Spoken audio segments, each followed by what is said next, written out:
Aku Tufaila Angel Abdillah dari kelas 9B. Aku Ayla Kiraina Putri dari kelas 8A. Dan kami akan membawakan sebuah cerita tentang The Golden Dream, the story of Yusuf alaihi salam. Aku nggak ada suaranya. Once upon a time, in the land of Canaan, lived a young boy named Yusuf. He was a boy of extraordinary beauty, but not just in his face, in his heart. One night, Yusuf had a dream that changed everything. He ran to his father, Prophet Yaqub, and whispered, "Oh, my father, I saw 11 stars, the sun and the moon prostrating themselves to me." His father realized this was a sign of greatness. But he warned Yusuf, "My son, do not tell this dream to your brothers, or they might plot against you." Dahulu kala di tanah Kanaan, hiduplah seorang anak laki-laki bernama Yusuf. Ia adalah anak dengan ketampanan yang luar biasa. Tidak hanya wajahnya, tapi juga jiwanya. Suatu malam, Yusuf mendapat mimpi yang mengubah segalanya.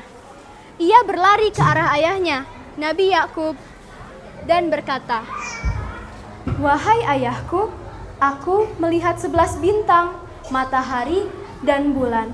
Semuanya bersujud kepadaku." Ayahnya menyadari bahwa ini adalah tanda kebesaran.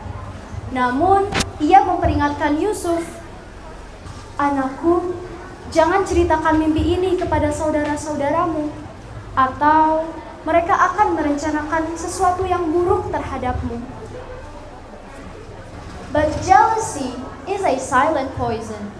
Yusuf's older brothers envied the love their father had for him. They even plotted a dark plan.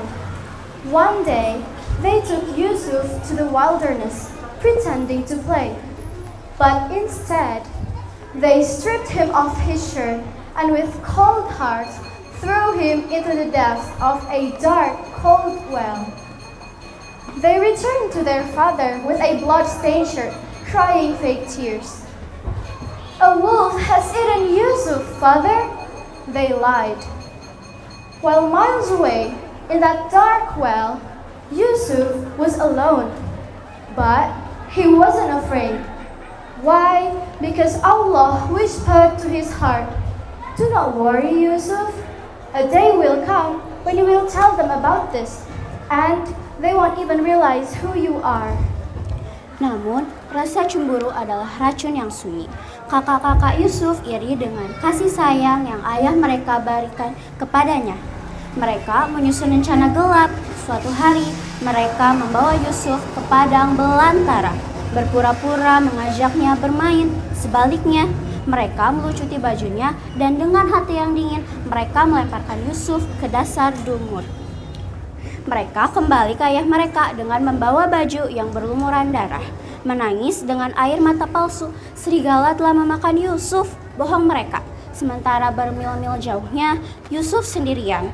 Namun ia tidak merasa takut. Mengapa? Karena Allah berbisik ke hatinya, "Jangan khawatir Yusuf, suatu hari nanti akan datang masanya kamu akan menceritakan hal ini kepada mereka. Dan bahkan mereka tidak menyadari siapa kamu." Yusuf was found by a caravan and sold as a slave in Egypt to a powerful man called the Aziz. Years passed and Yusuf grew into a man of immense wisdom and beauty. But trials followed him like a shadow.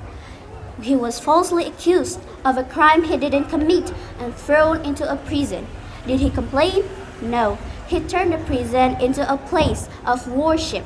He interpreted dreams for his fellow prisoners. Eventually, his talent reached the king of Egypt.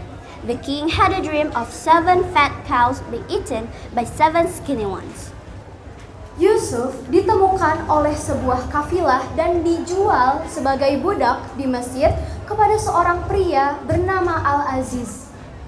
Tahun-tahun berlalu dan Yusuf tumbuh menjadi pria dengan kebijaksanaan dan ketampanan yang luar biasa. Namun, cobaan mengikutinya seperti bayangan.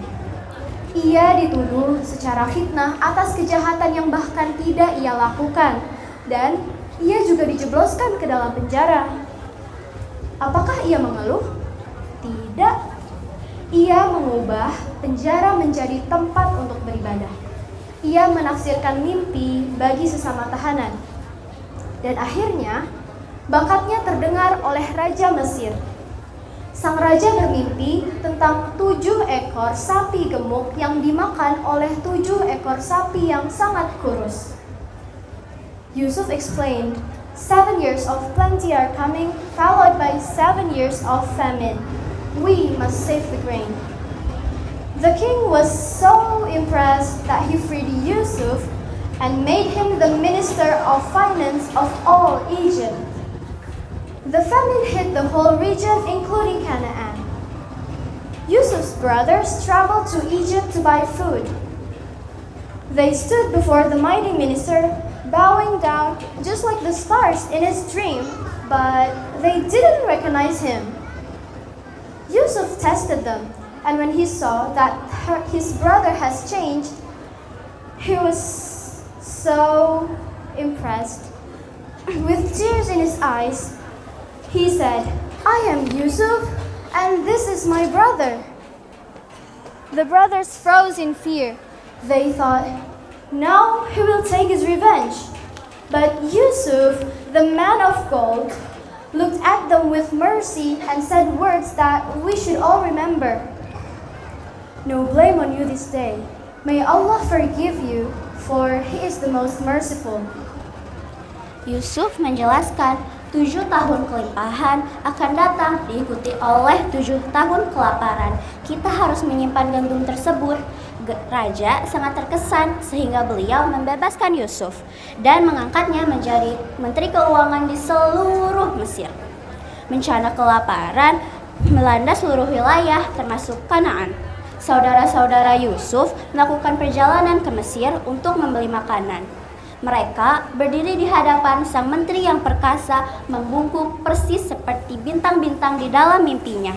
Namun, mereka tidak mengenalinya. Yusuf menguji mereka, dan ketika ia melihat mereka telah berubah, Yusuf tidak bisa menahannya lagi, dan dengan air mata di matanya, ia berkata, "Aku adalah Yusuf, dan ini adalah adikku."